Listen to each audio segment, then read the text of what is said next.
Today I'm gonna talk to you about talking to everything, which is talking to your work as such, so that the work can talk back to you, and that's how you receive insights, wisdom. The work will actually tell you the things that you're looking for about itself.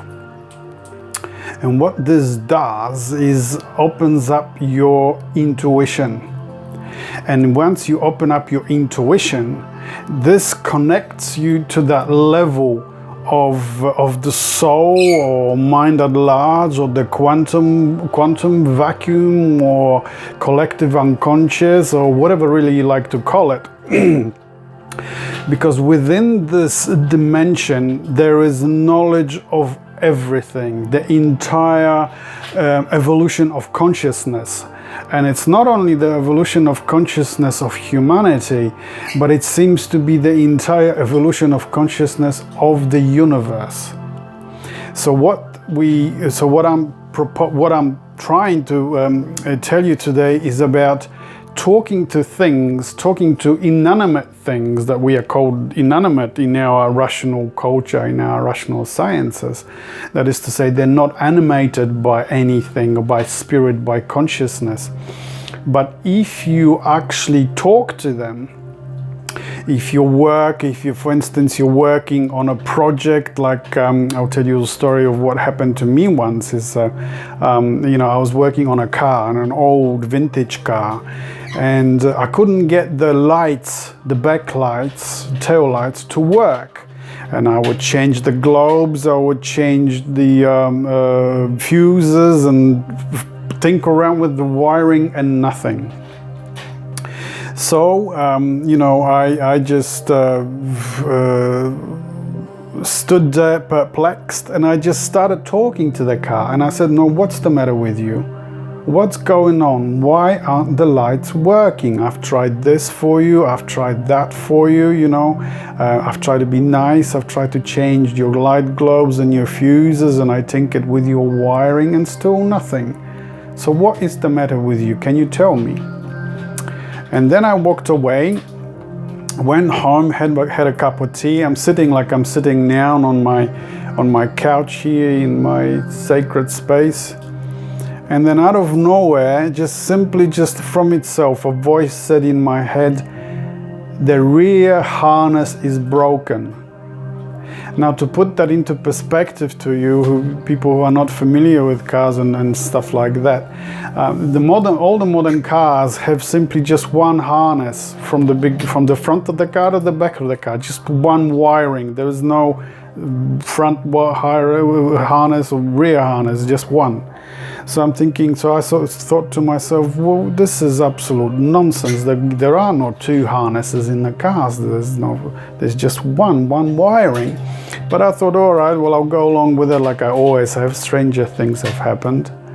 So off I went outside. I took out the rear seats and started to took out the rear the carpet, and fair enough, the harness was made into two parts with a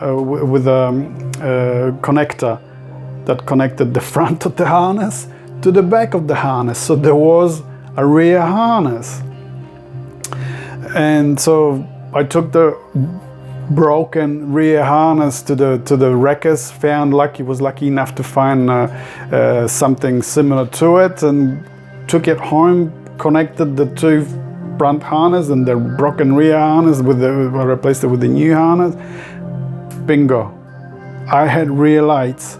So this is just one example of talking to your projects.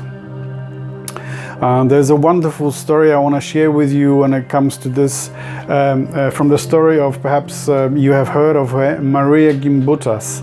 She's famous. She's dead now. She died in '94, in February '94. But she is famous for the archaeological discoveries of old Europe and feminine-centered cultures of the goddess, of the Great Mother. And she was an archaeologist that was working in what's now she named it Old Europe. So that was so that's Yugoslavia, Romania, Bulgaria, all the way up to Moldova and Greece and Crete. And she used to dig up these small statuettes, which nowadays the archaeological community calls it the Venus statuettes. But they're really the small statues of feminine figures. So you've got a feminine figure with a bird head, or one with no face at all. She's she's just covered with the hair. There are thin ones, there are thick ones, and there are ones which that are giving birth, and ones which are found next to the ovens, and ones which are found in sanctuary places. And she dug them up, and there were hundreds and thousands of them eventually. And her study was in studying these, or contemplating these images, these statuettes, which had also symbols on them, carved symbols of meanders, of spirals, of chevrons, chevrons and so on.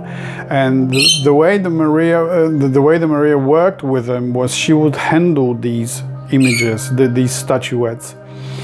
And these statuettes, she made a connection to the time when the statues were created. She made a connection to the collective unconscious, to the mind at large, if you like. This cloud, if you like, in our modern terms, where all the information is stored from that time during the Neolithic, where the sculptures were created. Through her meditation, through her contemplation, she used to talk to them.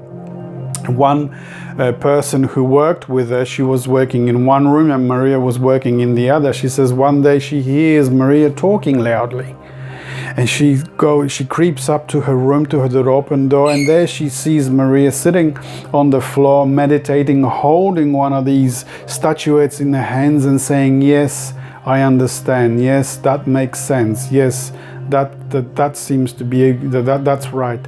So the information, she got access to the information, to what the artist was trying to create through the image of that statuette, through the symbols on the statuette in the Neolithic.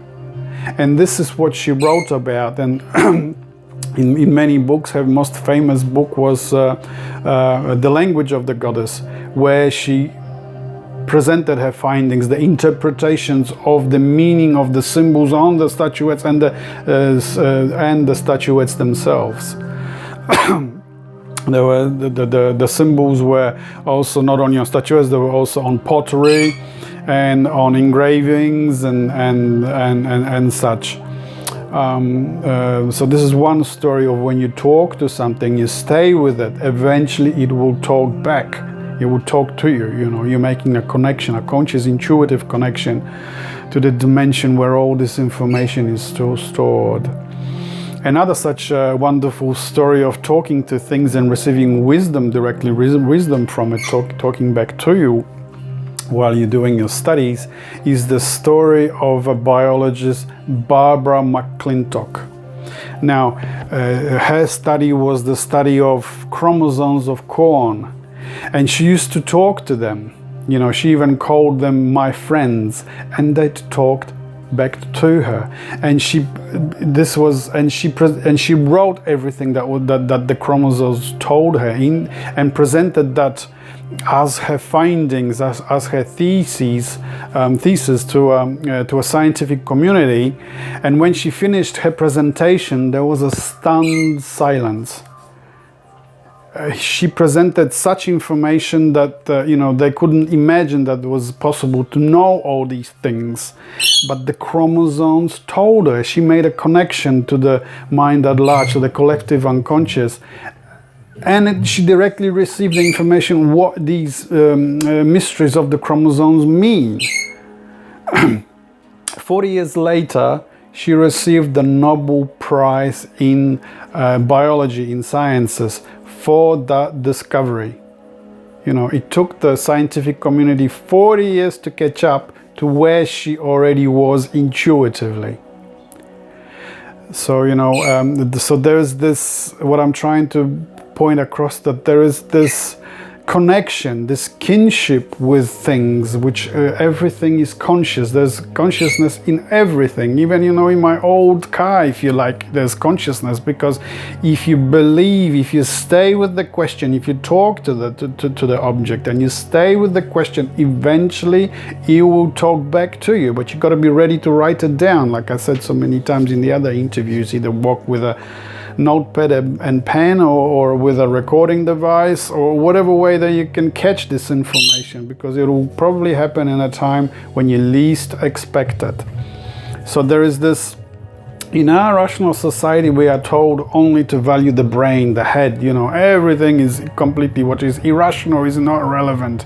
And yet the biggest discoveries, whether in science, like Barbara McClintock, or in archaeology, Marija Gimbutas, even Einstein received his information intuitively. He solved the formula, you know, for energy equals mass, which is really saying spirit equals matter. He received that intuitively, but he didn't have any data to support it. That came later. You know, and people were always asking Einstein, you know, he's probably the biggest or best known scientist of the 20th century, they were asking him, so how did you do this? How did you receive this? How do you know all this? And he used to get frustrated and said to them, imagination, intuition, you know, trust your body. It knows exactly what you want to know, but you have to create a relationship with this dimension of the spirit, and the spirit is going to tell you what you want to know. So, you know, instead of just trusting the brain, follow your heart and some miracle will happen. It always happens. I'll see you next time.